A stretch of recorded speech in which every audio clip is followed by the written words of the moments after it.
Olá, pessoal. Então, hoje nós vamos caminhar para a finalização do nosso curso de Judicialização das Políticas Públicas e Estudos de Caso. Esse é o módulo 4. Eu vou fazer uma única aula gravada, justamente para a gente trabalhar a nossa última avaliação e a nossa última análise dos estudos de caso, tá? Nós tivemos aí um percurso com alguns conceitos teóricos, com abordagens teóricas do fenômeno da judicialização das políticas públicas, tá? Existe aí uma extensa proposta de grades de leitura, de mapeamentos analíticos sobre casos e sobre judicialização das políticas públicas, e a gente tentou então, de alguma forma, permitir que vocês agora construam uma análise de leitura, uma grade de leitura, vamos dizer assim. Para quem tiver interesse, nós temos aí uma literatura mais específica e um pouco mais ampliada sobre a linha direito, uma abordagem que seria direito e políticas públicas. Então, quem tiver interesse pode procurar o Diogo Coutinho. Ele tem uma proposta muito interessante sobre o papel do direito nas políticas públicas. Nós não vamos trabalhar com ele especificamente, porque a gente está trabalhando com judicialização, tá? Direito e políticas públicas inclui aí outros atores e não a questão dos casos de judicialização. Então, eu fiz uma opção por trabalhar mais com os casos envolvendo a judicialização e seus diferentes atores. Mas na linha de direito e políticas públicas existe uma abordagem, do papel do direito nas políticas públicas, que inclui, inclusive, como o próprio regramento ele pode ou não influenciar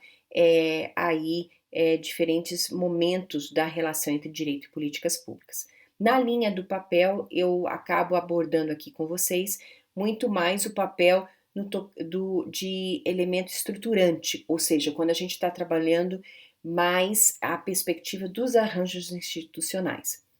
Vocês devem ter percebido que a gente falou muito sobre isso quando, eu vou retomar já já, a gente trata dos próprios diálogos institucionais e as possibilidades de buscar um equilíbrio entre aqueles dois extremos que eu mencionei várias vezes para vocês, que é a subsunção de um lado e a principiologia de outro, e que a gente então tem que buscar um equilíbrio.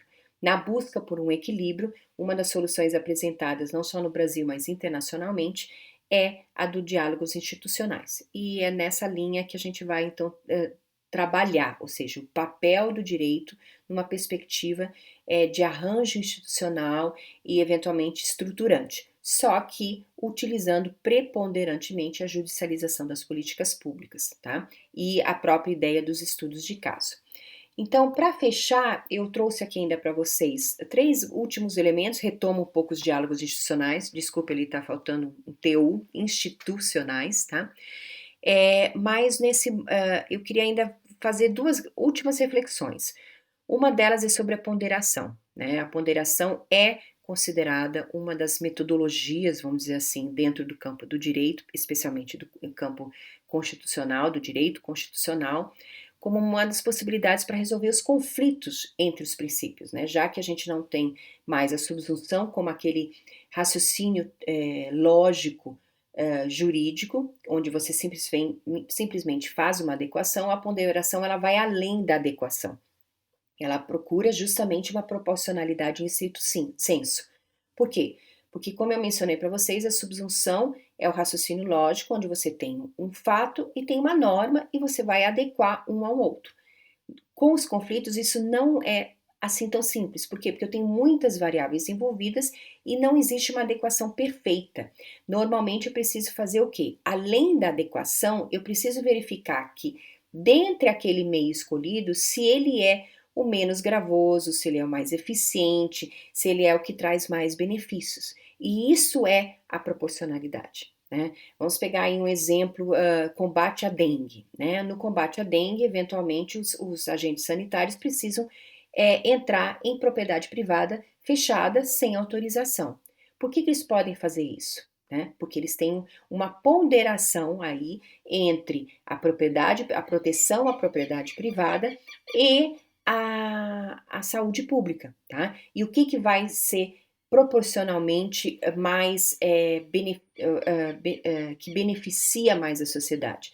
Justamente a entrada na propriedade privada. A saúde pública aí vai ser considerada mais importante, vamos dizer assim. Então, a ponderação é um elemento muito importante que a gente não pode esquecer e que está presente em todo o processo aí que nós estamos fazendo de análise da própria cultura jurídica pós-Constituição de 1988. Então, eu coloquei aqui 3 elementos: adequação, necessidade e proporcionalidade sentido estrito, porque são os elementos que a doutrina, a teoria jurídica, vamos dizer assim, ela busca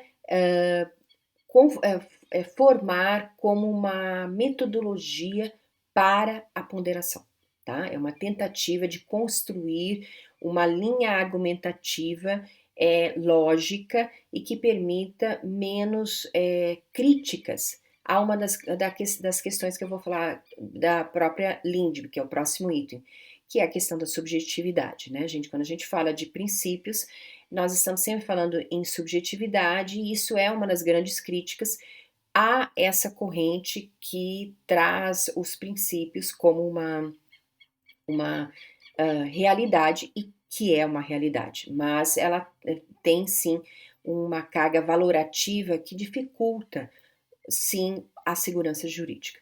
E nessa mesma linha, então, vem a Lindbe, a Lei de Introdução às Normas do Direito Brasileiro. A Lindbe, ela introduz algumas questões a partir ali do seu artigo 20, 21, 22. Ela trata tanto dos atores do Poder Judiciário como do próprio administrador, ou seja, do próprio gestor, no sentido de colocar uma influência consequencialista, né? O que é uma influência consequencialista? É uma preocupação com o impacto das decisões, tá?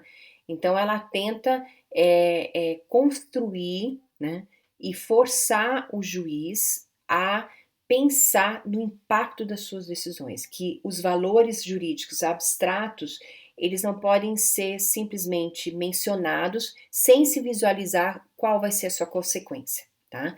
Então, a ideia da Lindbe é justamente trabalhar na tentativa da interpretação das normas sobre a gestão pública, considerando as decisões que precisam ser depois tomadas, a própria execução que precisa ser feita depois pelo gestor e não pelo próprio Poder Judiciário. Então é interessante, ela é sim, na minha opinião, uma proposta, ela foi ainda depois regulamentada em 2019. Não, a gente não muda uma cultura apenas por uma lei, mas é um processo na linha do que eu mencionei para vocês durante as nossas aulas, de tentar equilibrar aqueles dois extremos, de uma subsunção para uma principiologia extremista. Então, de buscar possibilidades de você minimizar a subjetividade e a insegurança jurídica, né? Decorrente dessa subjetividade. Então, a Lindbe vai sim proporcionar uma tentativa de diminuir essa subjetividade e a insegurança jurídica, que são as grandes críticas a todo esse fenômeno que a gente tratou. Por fim, os diálogos institucionais, que a gente conversou bastante, só quero fechar aqui como uma das grandes questões que a gente tem utilizado para tratar do fenômeno da judicialização das políticas públicas, especialmente, né? Lembrando que nós temos um campo jurídico, sistema de justiça, né? Então a gente pode incluir aí o Poder Judiciário, o Ministério Público, Defensoria Pública, podemos incluir a própria AGU, né? Temos o Poder Executivo com suas secretarias, procuradorias ou qualquer outro órgão dentro do Poder Executivo que possa estar envolvido. Podemos colocar todas as agências reguladoras, né, nessa linha. E, por fim, gestores e outros atores que representam a expertise da política pública. Eu já mencionei várias vezes durante as nossas aulas que uma das grandes questões sobre o fenômeno da judicialização das políticas públicas é a expertise. A expertise quem domina é o gestor, né? É o Poder Executivo. E isso tem cada vez mais ser considerado quando se fala em nas decisões do Poder Judiciário e até mesmo falando de Ministério Público e Defensoria Pública. Só que isso está ainda em construção, é o momento que a gente precisa aproximar esses atores para que eles compreendam o papel e a expertise da política pública, tá? Então, os diálogos institucionais são os diferentes boas práticas, tá? Nós conversamos sobre algumas, vocês vão ler, vão escolher um caso e vários dos casos tratam e trazem possibilidades da atuação de atores nessa linha do diálogo, tá? Mas não existe nada pronto, existe apenas uma recomendação do Conselho Nacional de Justiça no sentido de que o Poder Judiciário local e mais próximo da atuação da judicialização das políticas públicas construa possibilidades de diálogo, principalmente núcleos provocado com mais frequência pela judicialização da saúde, núcleos de assistência técnica, né? Ou seja, diferentes formatos, não existe uma padronização no país, tá? Então é uma recomendação do CNJ e foram surgindo aí boas práticas nesse sentido, de que você busque através do núcleo de assistência técnica, o NAT, né? Que você procure fornecer maiores informações, que você consiga construir para o Poder Judiciário elementos que permitam uma decisão mais consequencialista e mais próxima da expertise da política pública, tá? Então isso foi e tem sido muito recorrente na judicialização da saúde, tá? Mas a gente tem algumas tentativas de boas práticas em outras áreas, tá? Ou seja, na área da proteção social, no âmbito do INSS, tentativas de a política pública se aproximar do cidadão para que o cidadão não precise buscar o Poder Judiciário para resolver a sua demanda, tá? E essas boas práticas normalmente envolvem diferentes atores de todo esse fenômeno que nós discutimos aqui durante essas 3 semanas, tá? Então, os diálogos institucionais perpassam também essas boas práticas que nós estamos ainda conduzindo, vamos dizer assim. Não necessariamente com a criação de núcleos, como eu falei da judicialização da saúde, mas como vocês vão perceber na leitura dos casos que eu vou disponibilizar para esse módulo 4, que outras boas práticas, pelo menos no sentido de aproximação dos atores envolvidos. Essa que é a grande questão. Nessa linha, então, nós temos aí, para o módulo 4, são 3 casos, tá? Assim como o módulo 3, vocês podem escolher um único caso, tá? Não tem problema nenhum. Quem quiser, tiver interesse, obviamente, os casos estão todos aí, vocês podem ler. Eles são casos com variáveis complexas bem diferentes. Eu tentei sair do mais comum, que é a judicialização da saúde, para passar para vocês outras opções. Então, nós temos um caso, são 3 artigos, tá, gente? Agora não são casos, não são decisões, tá? Porque eu queria justamente a complexidade do caso para vocês se posicionarem. Então, é um caso sobre conflito fundiário urbano em São Paulo, muito interessante, tá? Um caso sobre as vagas em creche na cidade de São Paulo e, por fim, um caso assim bem atípico, vamos dizer assim, de saúde, no âmbito da saúde em um município de Lages, tá? Então são 3 artigos. Vocês poderão escolher um só, tá? Fazer uma leitura e aí esta leitura é que eu gostaria que vocês conduzissem um pouco, utilizando e construindo uma própria grade de leitura. Como eu disse no comecinho dessa aula gravada, nós temos diversas possibilidades hoje de análise do fenômeno da judicialização das políticas públicas.